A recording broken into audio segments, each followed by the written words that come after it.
if you would have taken me 8 years ago and asked me if I would believe that some of the things that happened in my life happened, I would have been quite surprised. And I was after success in my life, but I didn't really know how to go about it. And I feel like over the last few years, partly by stumbling across some things and staying with them, partly through a tremendous, sort of very difficult beginning to my career where I worked at a terrible place, you will see, I started figuring out, and I don't know, I'm with a bunch of scientists and engineers, and I studied sciences at high school, but I feel like I started figuring out sort of the ways in which the universe works, maybe the laws of attraction, and I'm just blown away that I'm standing here. And Sarab meets me at the airport yesterday, and he's so excited to meet me, and he's sort of treating me like I'm some kind of special person. I'm thinking, I'm just like you, I know as little as you do. So with that, I'm going to talk, I'm going to try and keep it to under half an hour. I'm just going to blast through some things, just to give those of you who haven't read the book a sense of who I am and what I want to talk about and what I think I can talk about, and then we can try and make it interactive. So what do we have here? I really think I don't understand, well, I do understand, and it's got nothing to do with all the things that I thought success had to do with. And so I really am blown away that I'm here because I feel like I'm quite normal, but or I'm like everyone else. I'm not special in any way. But I never thought that I could write a book. And there are some incredible things that came together for me to write a book. I'm not a natural author, and I'm not a great writer. But that was the guy that I wanted. When I graduated business school, I would never have said, if any one of you would have asked me, what do you want to be? I would have given you some mumbo jumbo about I want to sort of get into the capital markets, and I find it really interesting to be at the nexus between where savings meets investment, and it's really fascinating, and maybe fund some companies. But basically, I had an image of this guy, and I see that now, I didn't see that then. I had an image of this Gordon Gekko guy in my head, and I kind of fancied that lifestyle. I wanted to be a master of the universe. I'd read about people like George Soros, and I thought that was pretty cool. And I wanted to be rich, I wanted to control companies, I wanted to control people, and I had an educational experience that I think that many of us have had, that I know how to take exams. I'm quite good at studying. If you put me under pressure, I do well. And so I just kind of blasted through my education, and I just thought the world owed me a living.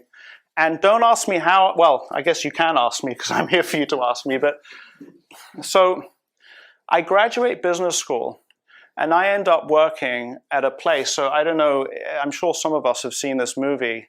So the firm that this was modeled after is called Stratton Oakmont. And the firm that I worked at, where the large part of it has been shut down, is called, or was called, D.H. Blair. And there were people who came from Stratton Oakmont to D.H. Blair and vice versa. So I was an investment banker looking for deals. And I watched that movie, and I thought, wow, that is really, it's exaggerated but accurate.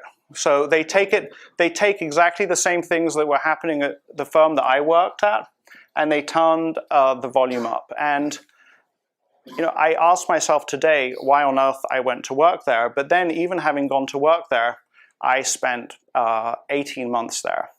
And so within 18 months of graduating from Harvard Business School with this great education, and I was unemployable because once I left that place, and I did finally leave that place, people either said, either this guy is willing to play close to the line, the way people from Stratton Oakmont and D.H. Blair did play, or he's just stupid. Either way, we don't want to hire him. And I also, when I go back and look at it, and I see people like this guy, Mark Martoma, who's just been given 9 years in prison. And, I would like to say, and I think many people would say, oh no, well, I'm completely different to him. And I'd like to stand here in front of you and say, oh, I think that there's a lot of me in him. There's a lot of him in me. I was a greedy guy willing to make compromises. And the head of the firm 2 years prior had promised me the opportunity to make a lot of money very fast. and I went for it, and I was in a place where in order to make a lot of money very fast, I would have to push the boundaries. That's the way it was set up. Mark Martoma, the same thing. He was put in a position where in order to make a lot of money, he would push the boundaries. The senior people at his firm, just as the senior people at my firm, knew exactly what situation they'd put me in. And I actually, to this day, I think that if I had not discovered this savior, Warren Buffett, who I started reading about while I was working at this firm, I don't know exactly what would have happened to me, and it's kind of scary to think about. And I see Mark Martoma, and I think maybe I would have gone in that direction. And it also bothers me terribly to know that I'm really well educated. I studied moral philosophy. You know, I was at Oxford. I had all these philosophers around. That's what we do. We study right and wrong. And how is it possible that I'm then finding myself in a place that is morally compromised, and I don't actually get the hell out of there, or I don't blow the whistle, I don't do something? I think that's a really important question for American society, global capitalism to answer. I don't think it's been fully answered. I think that there are people like me, the version of me 20 years ago, who will always go back. There will always be young guys who want to get rich fast. And so the Mark Martomas or the sort of rogue traders will always exist. And so, you know, what do you do about that? Well, one thing you can do is write about it, try and write about it honestly, and then maybe you generate a debate, and maybe the world sees a few things differently. But so I was at an absolute low, and there I am, you know, highly educated guy, and I couldn't find a job out of there. And so something happens to me which is absolutely wonderful. I discover Anthony Robbins.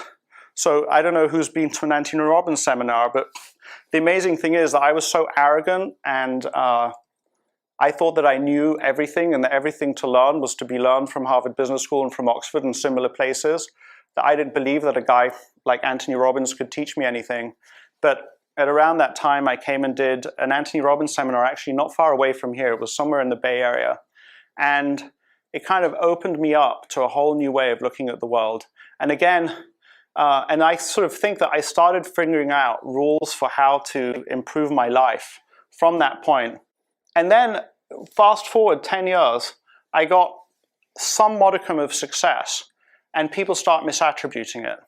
They start saying, oh yeah, you went to this elite education, or you're very smart, or you have the right friends, or there's a family business that invested with you. And I felt like they were misattributing any success that I had to the wrong things. And I found myself time and time telling people, no, it's not like that.